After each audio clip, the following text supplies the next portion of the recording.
L'Afrique possède un potentiel halieutique considérable avec environ 5 millions de pêcheurs et plus de 10 millions de personnes dépendantes de la pêche continentale, selon la Banque africaine du développement BAD. Face à une croissance démographique rapide, l'économie bleue se révèle être une voie essentielle pour améliorer la sécurité alimentaire du continent. C'est pourquoi la BAD insiste sur la nécessité d'une approche de gestion des ressources en eau qui soit intégrée. Nos productions de poissons au niveau maritime sont aujourd'hui d'année en année en tendance baissière.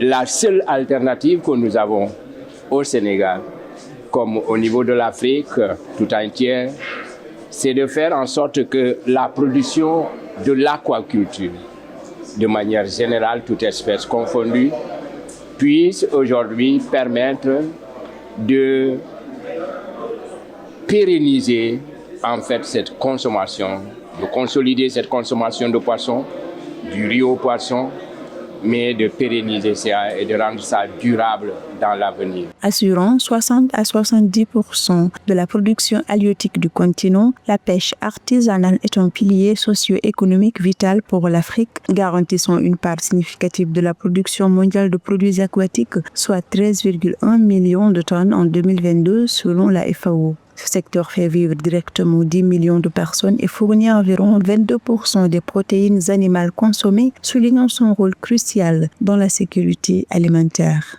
L'Afrique a un énorme potentiel, aussi bien physique que humain, pour développer l'aquaculture. Et c'est inéluctable. Mais ce que ça demande, c'est des investissements.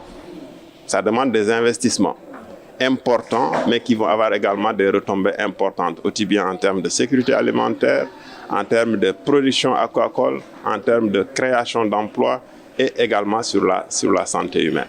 Malgré l'importance de ce secteur, sa durabilité est compromise. Une grande partie des ressources halieutiques est surexploitée, en particulier en Afrique de l'Ouest. Pour y remédier, la BAD préconise d'investir dans des solutions fondées sur la nature, telles que la restauration des habitats aquatiques, la dépollution des eaux et la reconnexion des écosystèmes naturels.